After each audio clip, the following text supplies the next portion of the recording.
viendo una serie que es la santificación. No sé si el domingo habíamos dicho, más o menos van a ser como unas 24 o 28 predicaciones, más o menos, que va a llevar lo que es la doctrina de la santificación. Es una doctrina realmente muy importante. Una doctrina donde podemos ver que dentro del plan de Dios de la salvación, como vamos a ver, la santificación, su importancia, estaba dentro del plan de Dios, la santificación de su pueblo. Hoy vamos a estar viendo 3 puntos. Una es central, o sea, la santificación es central en el propósito salvífico de Dios. La segunda es, la santificación es indispensable en su actividad salvífica. Y la santificación es esencial para el pueblo de Dios, para su seguridad, para su consuelo y para su utilidad. Esos 3 puntos es lo que vamos a estar viendo hoy. La santificación, el primer punto entonces, la santificación es central en el propósito salvífico de Dios. Pensemos por un momento lo siguiente, ¿no? Vieron que hoy acá se está vendiendo muchas casas, ¿no? Y las casas se demuelen y enseguida hacen un edificio. Está pasando eso. Imagínense si un hombre compra una casa, la tira abajo, le paga con los obreros que vengan con una excavadora, hagan el agujero, que es el que hace para levantar el edificio, son bastante profundos. Cuando termina de trabajar estos obreros, el hombre le paga y se queda. Entonces usted va y le dice, ¿qué van a hacer? Y el hombre le va a decir, nada. O sea, nada. O sea, uno va a decir, ¿no es cierto? Está medio loco. Porque ¿quién va a gastar semejante plata en comprar un terreno, hacer la excavación, pagarle a los obreros y después no hacerle nada? No hacer nada. Realmente esa persona no estaría en su cabal juicio. O sea, porque una persona cuando compra algo, y en estos casos, cuando se compra una casa y se hace una excavación, obviamente está planificado hacer un edificio o hacer lo que pensó. Imagínense si Dios hubiese hecho un plan de salvación y dejarlo ahí, que quede en su mente. Realmente no sería juicioso de parte de Dios. Pero nosotros tenemos un Dios que es cabal, es juicioso. Aparte, Dios hizo un plan de salvación, el cual estaba involucrado su Hijo, el cual iba a morir. Sería totalmente incoherente decir que, bueno, yo mando a mi Hijo, sufre, muere, y bueno, y después esperemos que se haga lo que yo quiero, porque Dios quiere, es Dios hablando, ¿no? Pero, imagínense, o sea, Dios planificó absolutamente todo. Y dentro de esa planificación, el propósito de esa salvación es también nuestra santificación. No es solamente que Cristo murió por nuestros pecados, nos salva y listo, sino que dentro de ese plan estaba en la mente de Dios la santificación del pueblo que iba a ser suyo. ¿Se entiende? Entonces, la santificación, por eso la santificación es central en el propósito salvífico de Dios. Dios, cuando pensó en salvar a su pueblo, ya pensó de antemano santificar a su pueblo. Y todo eso lo hizo a través de su Hijo Jesucristo y a través del Espíritu Santo. Y sigue haciendo hasta el día que nosotros partamos a su presencia o que Él regrese. Veamos por favor Efesios 1. Efesios 1, 3 al 5. Efesios 1, del 3 al 5.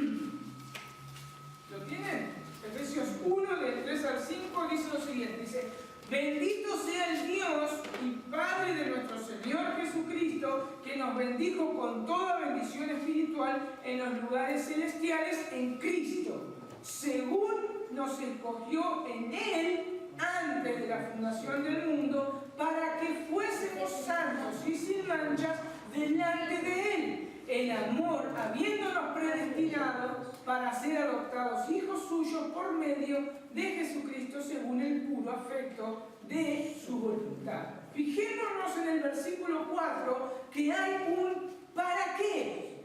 Ese ¿para qué? Es una cláusula de propósito.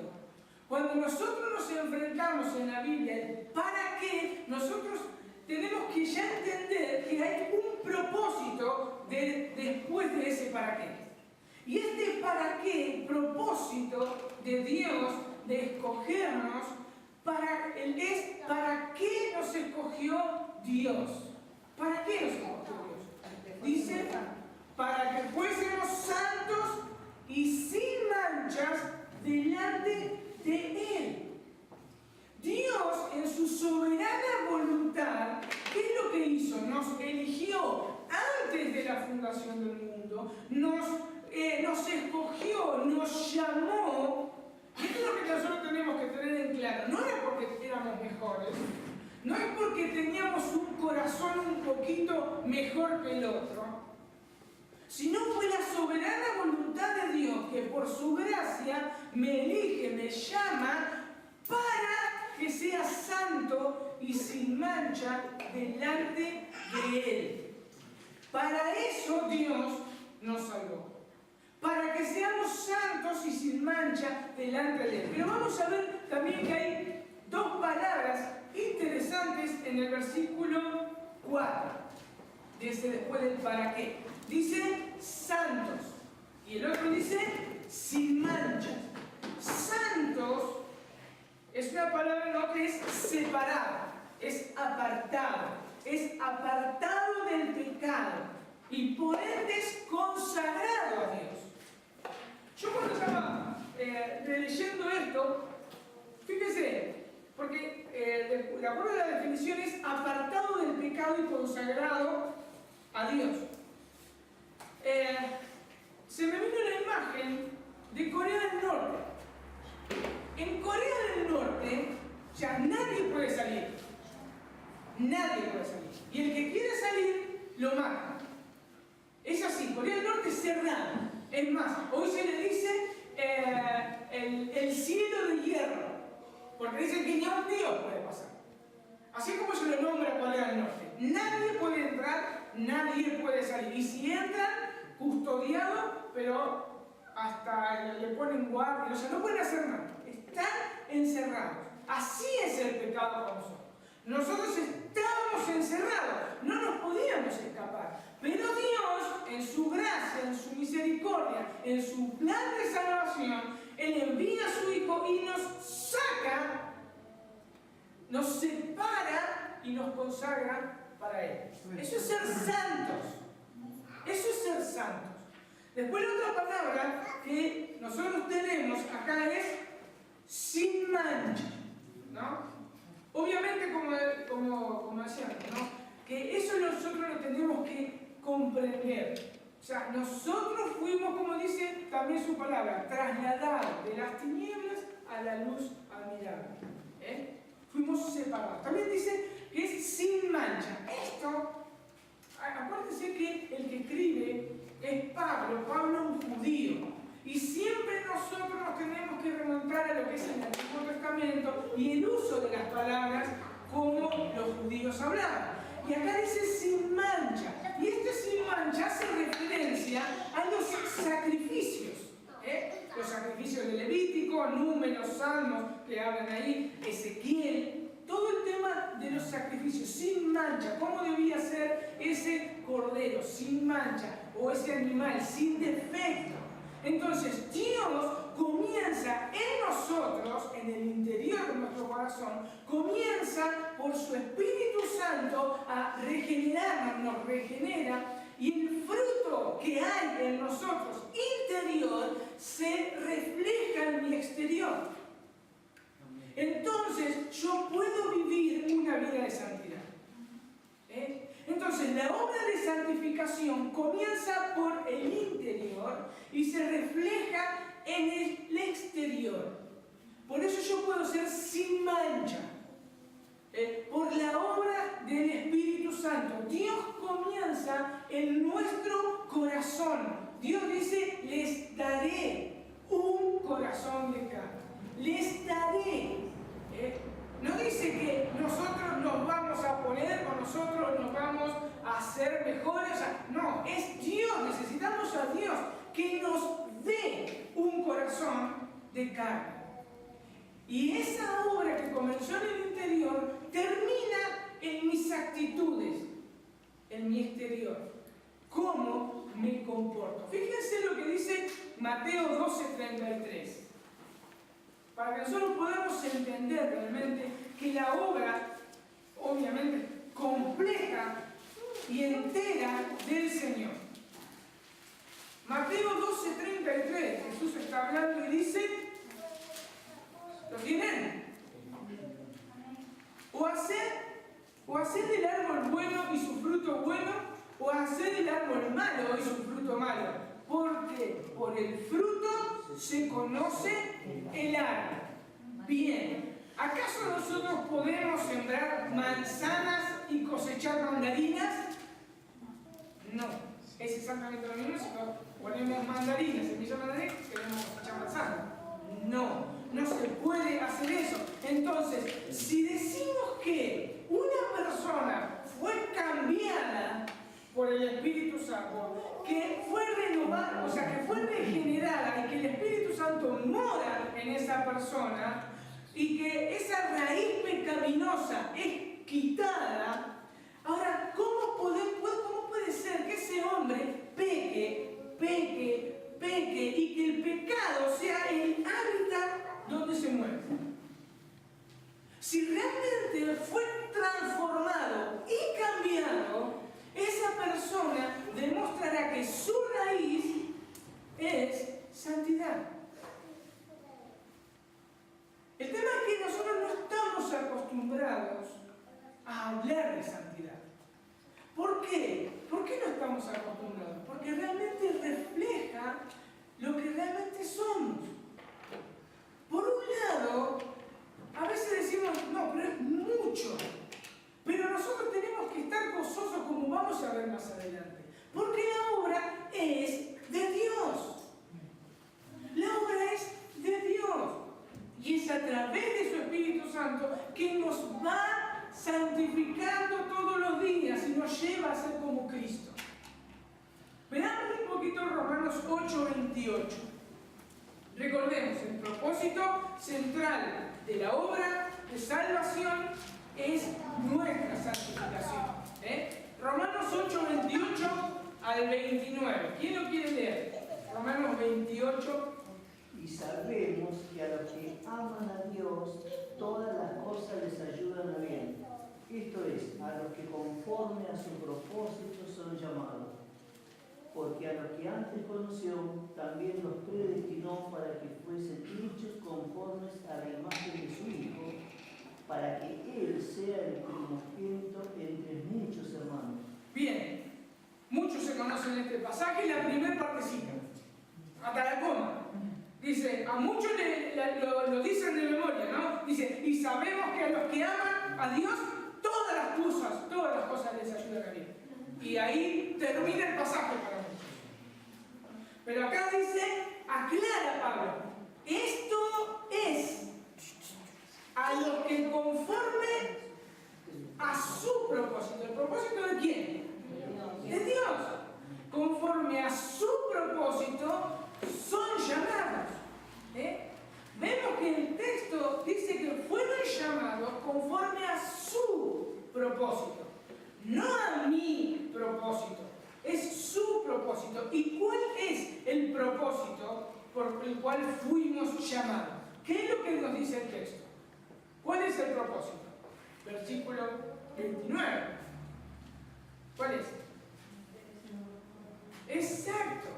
Ser conformes o conformados a la imagen de su Hijo.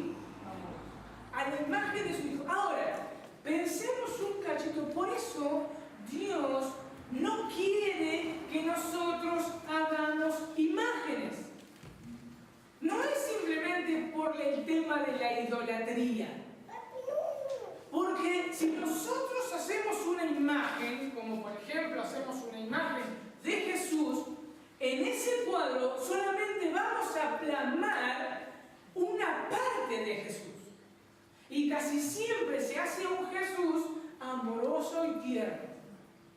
Y es verdad, porque es verdad, pero no es toda la verdad.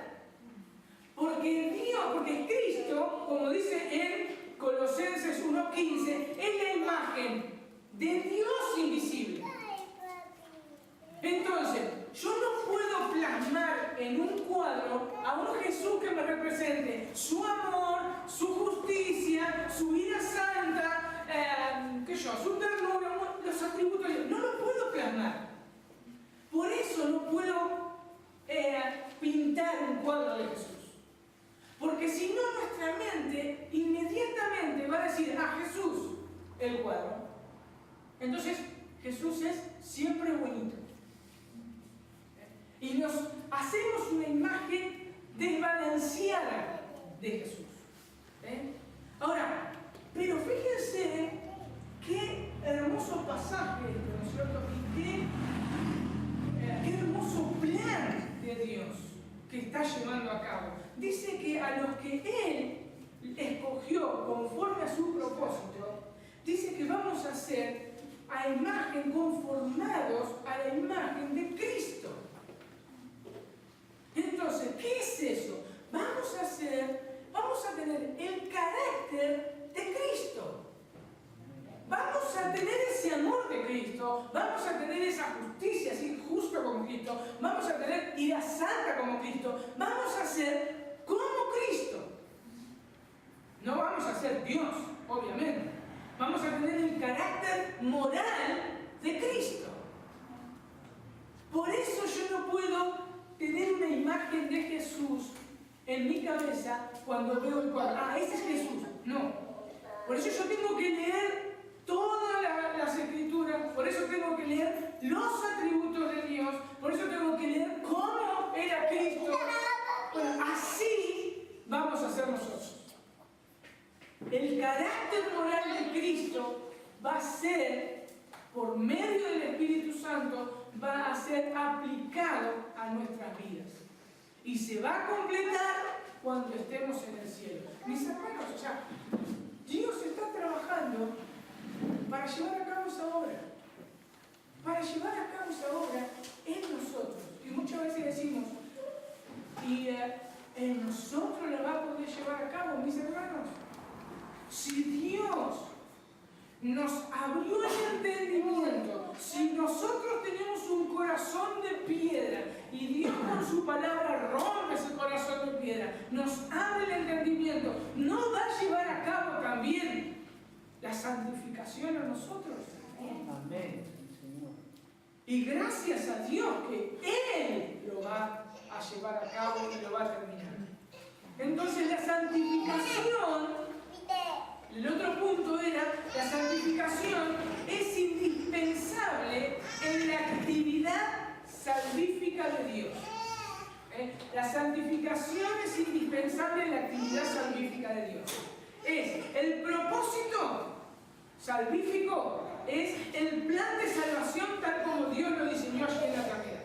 Ese es el propósito. ¿Cuál es el propósito? El propósito fue diseñado por Dios en su mente. La actividad salvífica se lleva a cabo en el tiempo. ¿Cómo es esto? La actividad salvífica de Dios, ese plan que Dios pensó, en un tiempo determinado, Cristo vino a este mundo. Comienza a concretarse eso que pensó Dios. Cristo vino, nació de una virgen, Cristo vivió, murió, resucitó. Esa es la primera parte. Y la segunda parte de la actividad salvífica actúa el Espíritu Santo. Es el Espíritu Santo en un día determinado de nuestras vidas y todos diferentes, se aplica esa obra salvífica. Esa obra que Cristo hizo en la cruz, el Espíritu Santo me la aplica a mí en un día determinado. Entonces, así es como se lleva a cabo. Esa es la actividad salvífica de Dios. Entonces, para repetir, primero, Dios, ¿qué es lo que hizo? Planificó la obra salvadora de la vida de aquellos que iban a ser salvos. Su propósito, la santificación. Esa obra que Dios planificó desde el comienzo, en la eternidad, o sea, en la eternidad, no en el comienzo de la eternidad, sino que la eternidad se tendría un comienzo, pero la eternidad no tiene comienzo. Sino eso que planificó en la mente de Dios se realizó en un momento específico cuando Jesús vino a la tierra. Después muere, resucita y otra vez el Espíritu Santo vino a la vida de la persona y aplica eso que hace. Jesucristo murió hace 2000 años, más de 2000 años, y hoy el Espíritu Santo sigue aplicando esa obra salvadora. Y ahí comienza la vida ahí comienza la santificación en esa persona.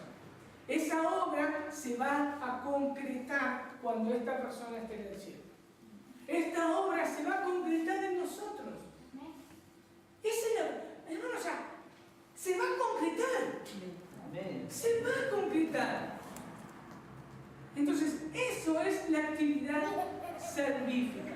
Porque una cosa es hacer los planos. Otra cosa es planificar, hacer los planos, contratar los obreros, comprar los materiales, comprar absolutamente todo lo que haya falta y llevarlo a cabo. Así Dios ya planificó absolutamente todo, ya realizó absolutamente todo. ¿Por qué? Porque Dios es eterno. Dios es eterno. Nuestras mentes finitas no lo pueden entender. Nosotros no podemos entender cómo Dios me escogió antes de la fundación del mundo. Dios es eterno. No tiene ni principio, no tiene fin.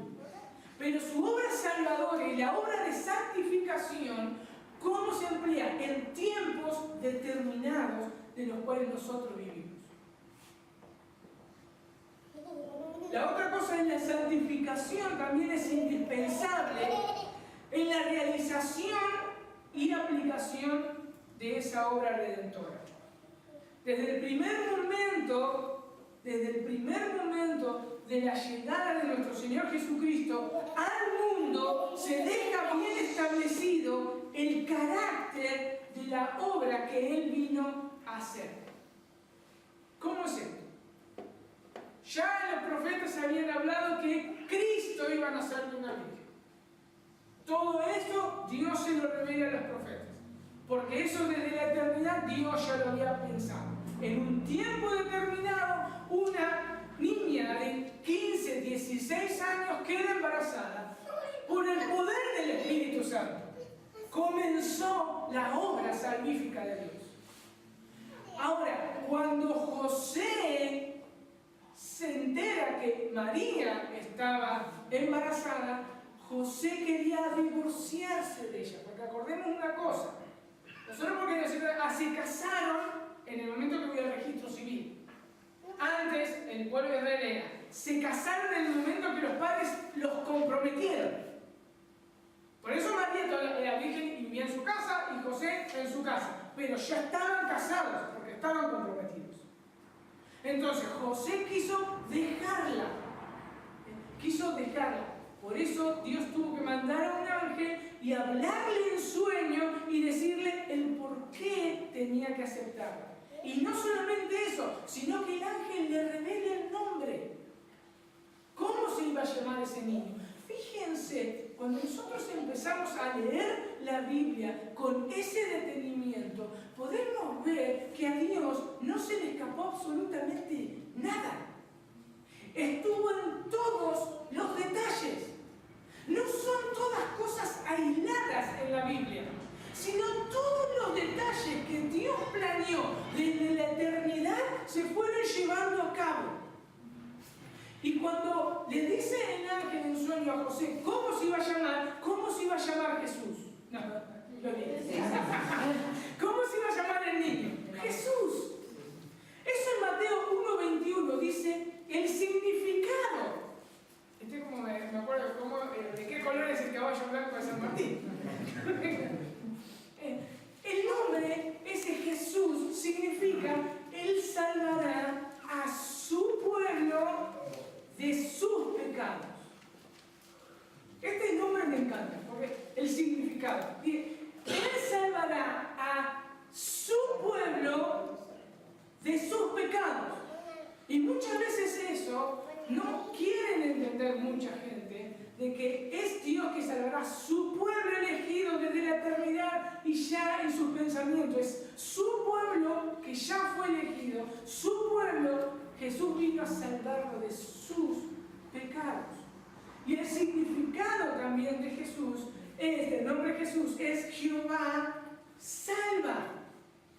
Jehová salva. En el nombre está implícito no solo la naturaleza, Dios, la naturaleza del niño, Dios, sino que está implícito también la obra que iba a realizar. Dios salva. Eso es lo que vino a hacer Cristo. Entonces, Dios mismo, ahora haciéndose hombre, vino al mundo en forma de hombre. Dios Hijo caminó en esta tierra y iba a llevar a cabo la obra que Dios Padre pensó para salvar a su pueblo.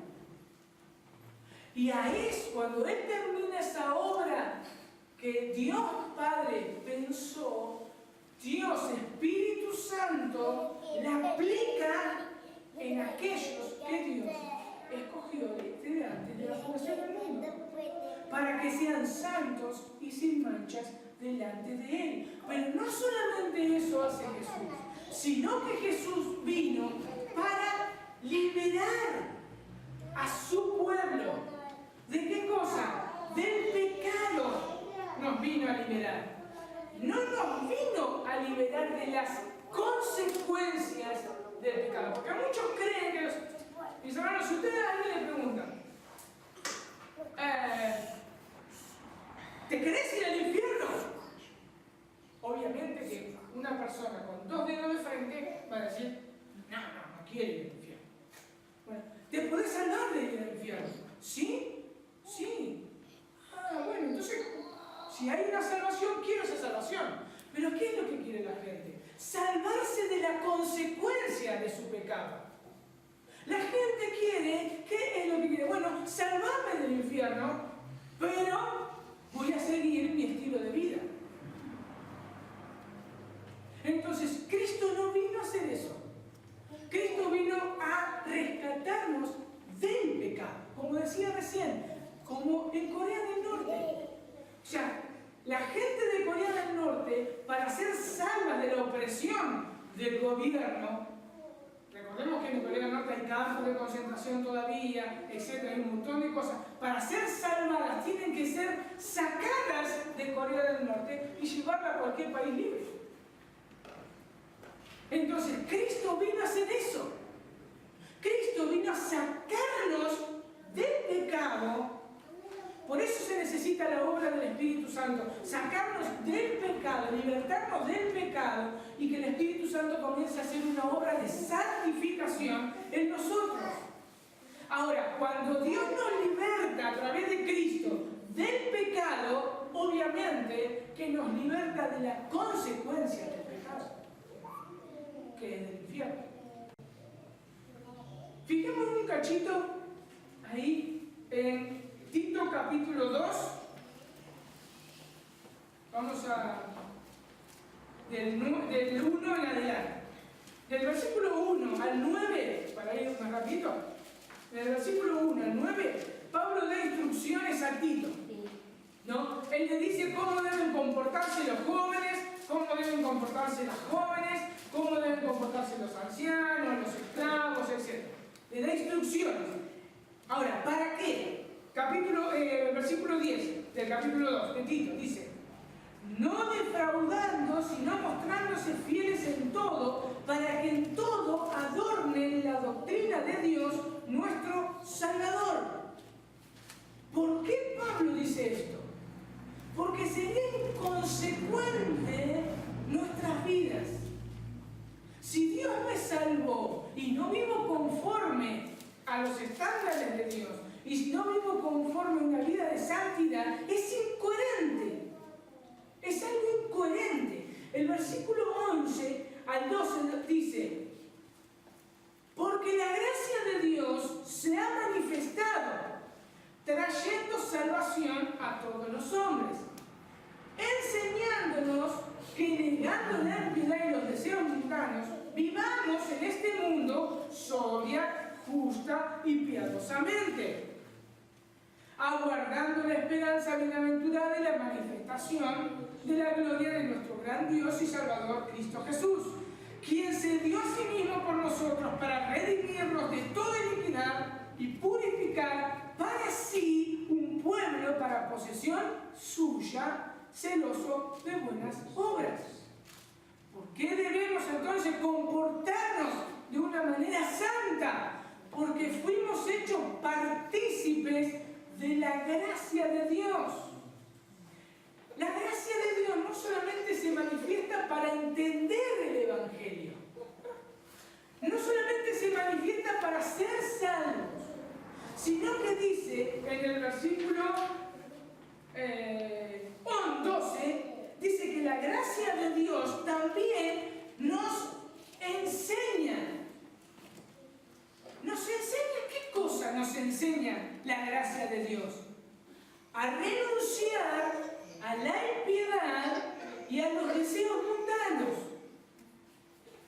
Entonces, fíjense que la santificación está en el centro también del Evangelio.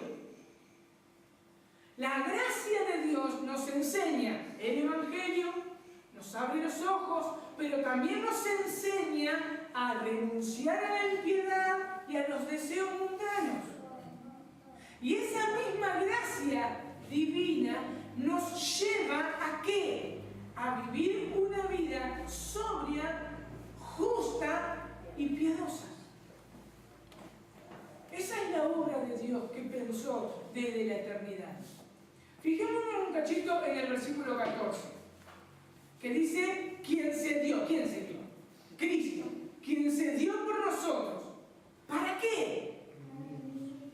Para redimirnos de toda iniquidad, dice, y purificar para sí un pueblo para posesión suya. Ahora, ese pueblo, ¿cómo va a ser? En el versículo 14 lo dice: celoso de buenas obras. Por eso no puede haber solamente salvación sin santificación. La obra que comienza en el interior por medio del Espíritu Santo de una persona, comienza en el interior de una persona, se refleja, se debe reflejar. No, eso no hay duda, eso se va a reflejar en las obras. Se va a reflejar en su carácter, se va a reflejar en su boca, se va a reflejar. Entonces, Cristo murió por nosotros, leyéndolo del 14 hacia arriba, ¿no? Cristo murió por nosotros, Él nos limpia de toda iniquidad, nos hace suyo, nos aparta, nos separa. Su gracia, además de salvarnos, nos da el poder por medio de su Espíritu Santo para vivir una vida sobria y justa, y además su gracia nos enseña a renunciar a la impiedad y a los deseos mundanos. ¿Se dan cuenta? Este pasaje podemos entender el plan salvífico de Dios leyéndolo del versículo 14, 13 y 12. Cristo vino, nos salva, Él muere por nosotros, nos salva, nos limpia, nos santifica, nos aparta, nos hace vivir una vida justa y piadosa por medio del Espíritu Santo, y gracia nos hace renunciar a toda la impiedad y los deseos mundanos. Es la obra perfecta de Dios. Por eso Dios no se le escapó absolutamente nada cuando pensó desde la eternidad en salvar a un pueblo. Veamos también Efesios 5. Fíjense que la actividad salvífica de Dios tiene un lugar central en nuestra santificación. Pablo le escribe a los Efesios 5, 25 al 27. ¿Quién lo lee? Maridos, amad 5. Sí, 5 al 25 al 27. Maridos, amad a vuestras mujeres, así como Cristo amó a la iglesia y se entregó a sí mismo por ella, para santificarla, habiéndola purificado en el lavamiento del agua por la palabra, a fin de presentársela a sí mismo una iglesia gloriosa, que no tuviese mancha, ni arruga, ni cosa semejante, sino que fuese santa y sin mancha. Bien, Cristo se dio por su iglesia, ¿para qué? Para santificarla, no para hacerla más feliz, no para contentarla.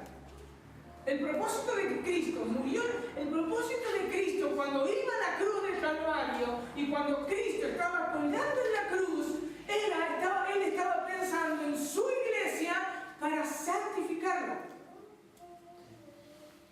No venimos a Cristo para que nuestra vida sea más feliz. No es eso lo primordial de la salvación. Somos felices, obviamente, tenemos gozo, pero no es lo primordial. La muerte de Cristo es santificar a su iglesia para presentársela a sí mismo. A sí mismo. Pero este proceso de santificación, porque acá podemos decir, no, bueno, sí, santificarla a sí mismo para presentársela, eso se va a hacer en la eternidad. Obviamente, eso se va a concluir en la eternidad. Pero en Tito 2:12 dice, enseñándonos que, renunciando a la impiedad y a los deseos mundanos, acuérdense que la gracia nos enseña a renunciar a la impiedad y a los deseos mundanos en el milenio, dice. Nos dice la Biblia. Nos dice que la gracia de Dios nos enseña que renunciamos a la impiedad y a los deseos mundanos en la eternidad. Nos dice en la eternidad. Dice que vivamos en este siglo. En este siglo. Sobria, justa y piadosamente. Una vida santa en este siglo. En este siglo. Por eso Cristo murió. Para separar a un pueblo, su esposa, para comenzar a santificar en este siglo. La santificación hoy es imperfecta, porque queda pecado remanente en nosotros. Pero el poder del Espíritu Santo que está en nosotros, por la gracia de Dios, nos hace huir del pecado. Cuando un creyente peca, puede correr al trono de gracia y pedir el socorro a Dios. Es toda la obra, absolutamente toda la obra de Dios. Es magnífico realmente pensar en esto. Es alentador pensar en esto, que Dios hace la obra. Cuando nosotros somos libres de la esclavitud del pecado, tenemos el poder, por medio del Espíritu Santo que mora en nosotros, para decirle no al pecado. No es por nuestras fuerzas, no. Es por Dios que planificó y se llevó a cabo y se aplicó en un día determinado de nuestras vidas. En ese día somos sellados con el poder del Espíritu Santo. Somos sellados y el Espíritu Santo viene a vivir en nosotros. Y desde ese día que fuimos libres, desde ese día que fuimos sellados por el Espíritu Santo, somos libres para decirle no al pecado. Y correr a Dios y pedirle ayuda. Somos libres para hacer eso. Cuando éramos esclavos no podíamos hacer eso. Pedro,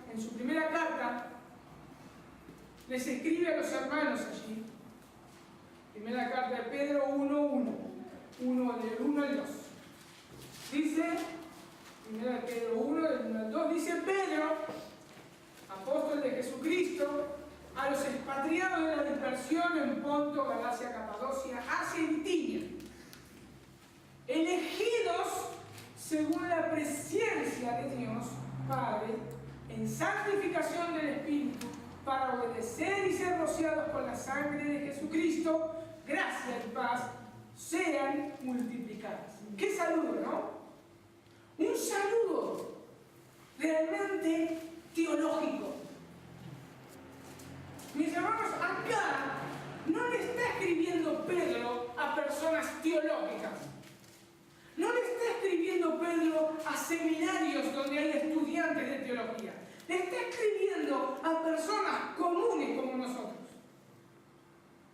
Y esta salutación encierra un montón de cosas. Dice, él llama elegidos. Ahora, ¿cómo fueron elegidos? Según la presciencia de Dios. La presciencia de Dios significa previo conocimiento. Así lo traduce la versión de las Américas.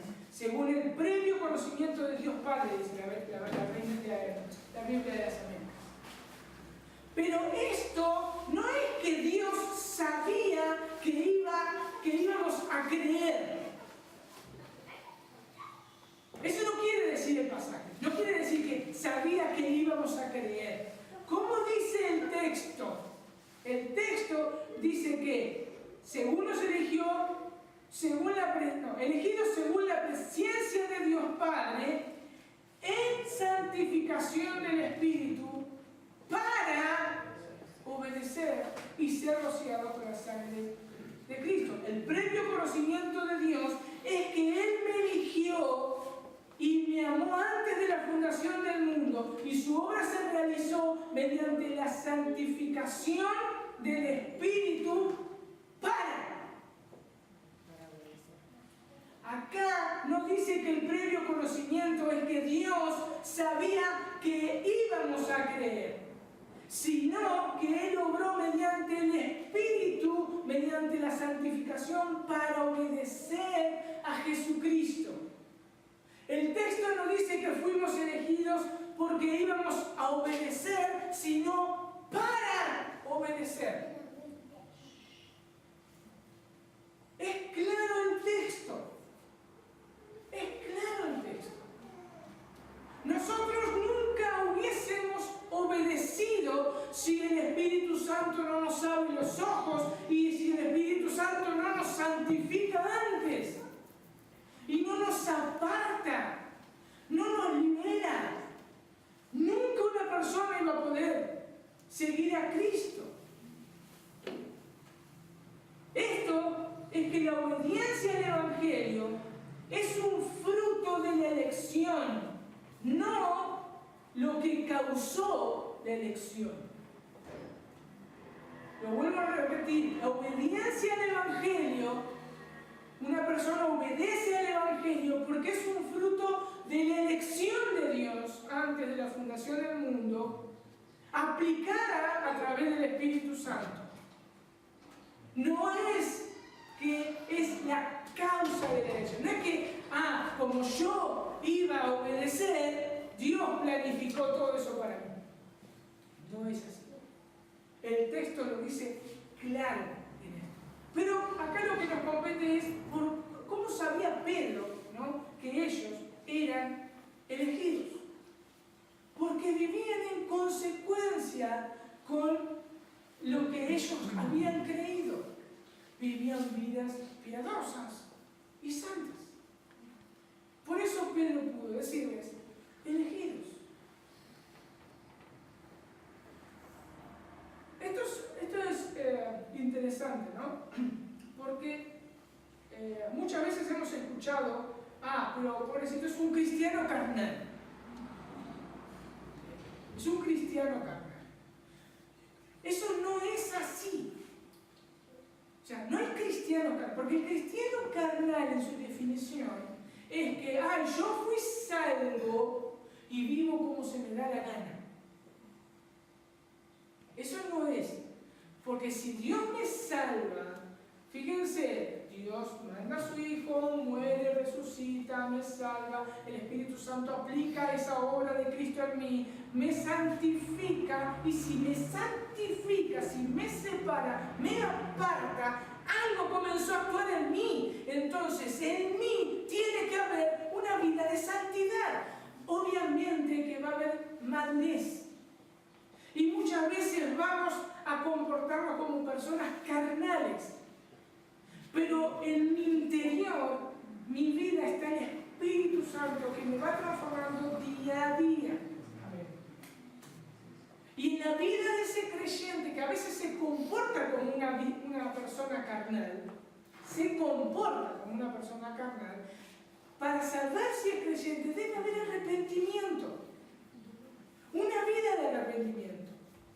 Cuando alguien lo corrige o cuando se encuentra con las Escrituras, él ve que realmente ofendió a Dios. Es una marca que tiene el cristiano. Es una marca que tiene el cristiano.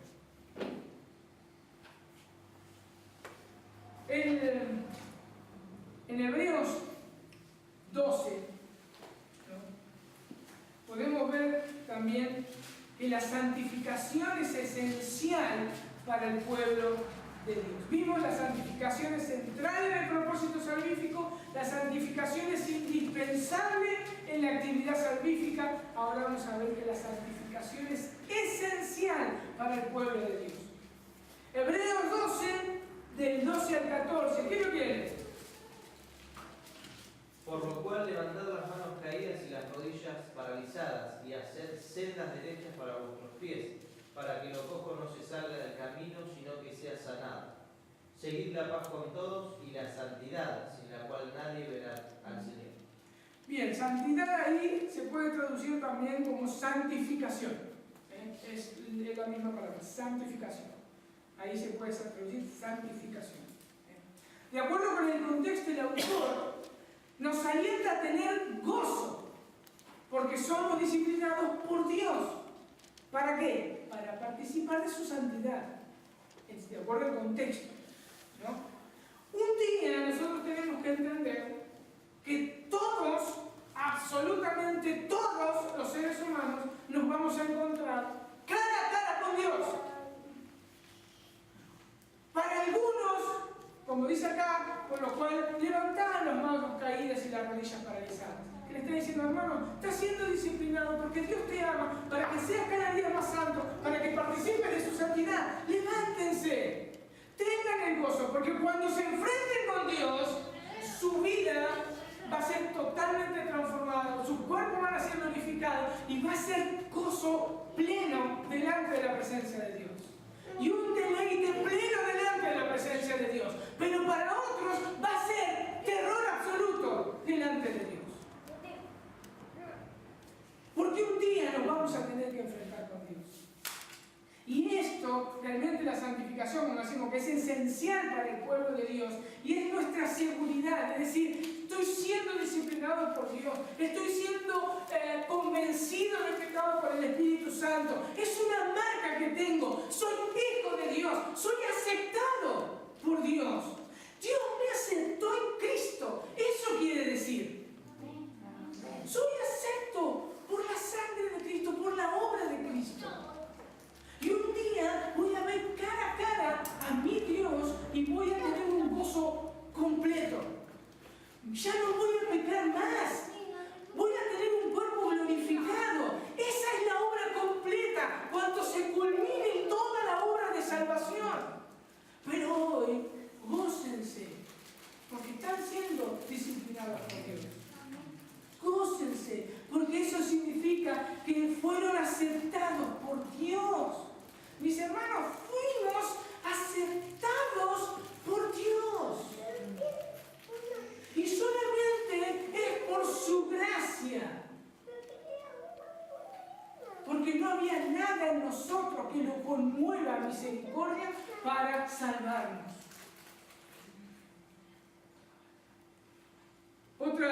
Una también de las razones que muchas veces, como decimos, no es fácil vivir una vida de santidad.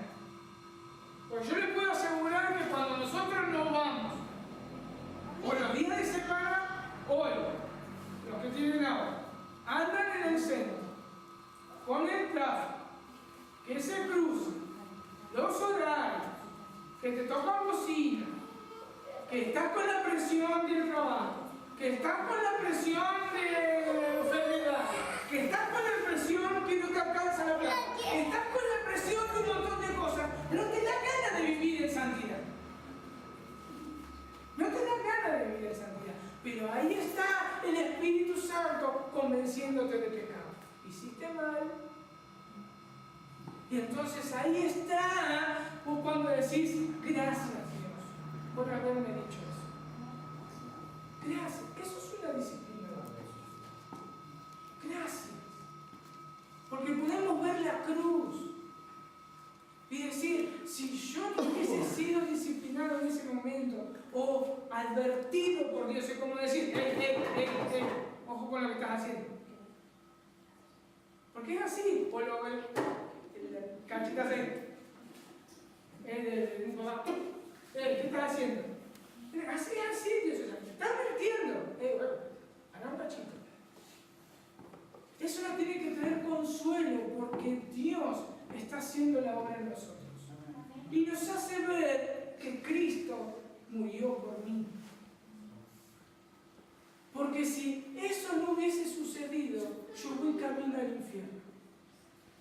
Ahora, qué terrible que muchas personas se creen que son salvas.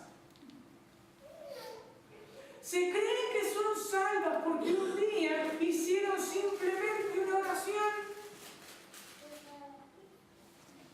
y se quedaron tranquilas con eso.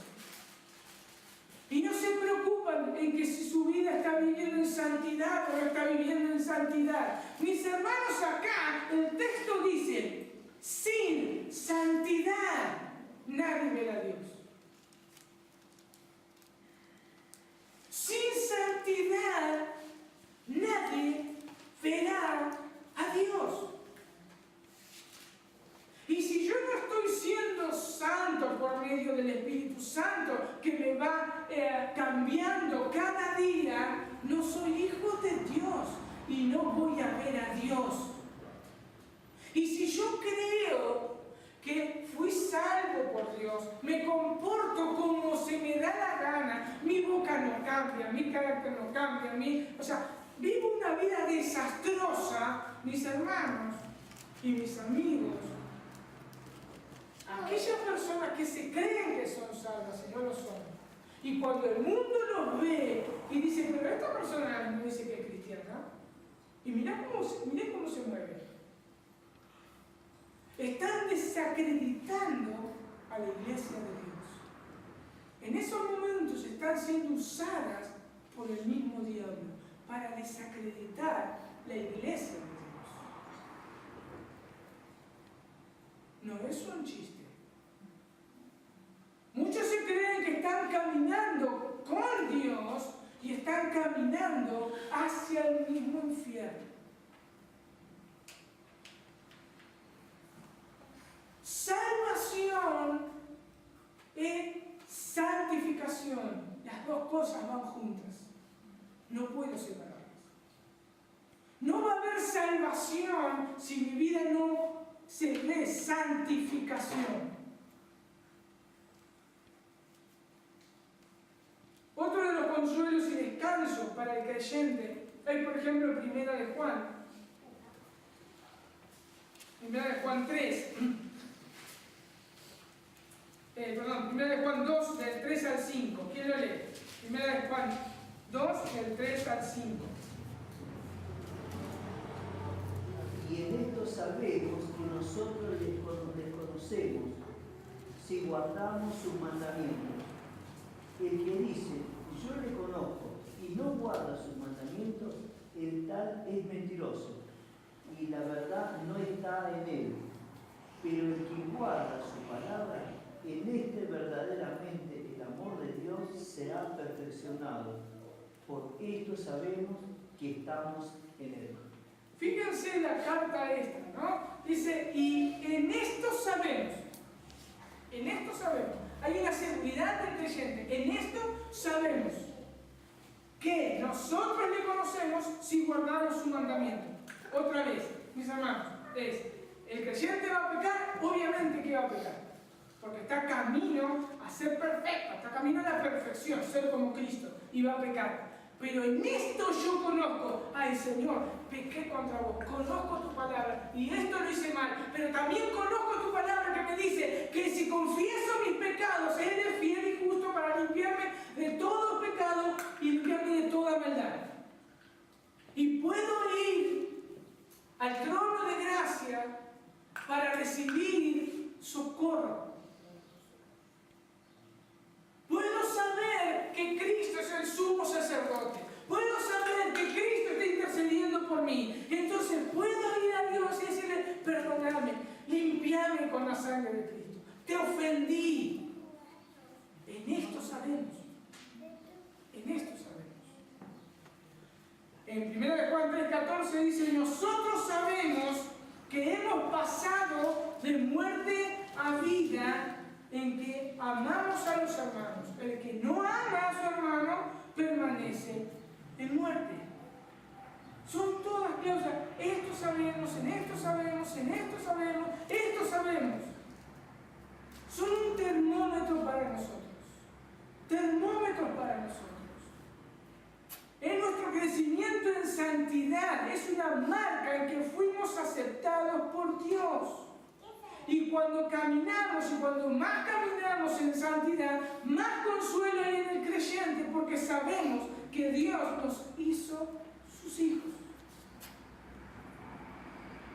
La santificación es esencial para nuestra utilidad, y con esto ya termino, es para nuestra utilidad. Muchos creyentes quieren que Dios haga cosas grandes con ellos, pero no quieren que Dios haga cosas grandes en ellos. Dios no va a hacer absolutamente nada con ellos si primeramente no hace algo en ellos.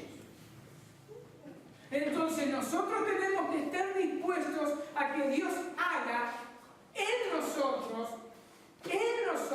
esas cosas grandes, que es ser como su Hijo Jesucristo.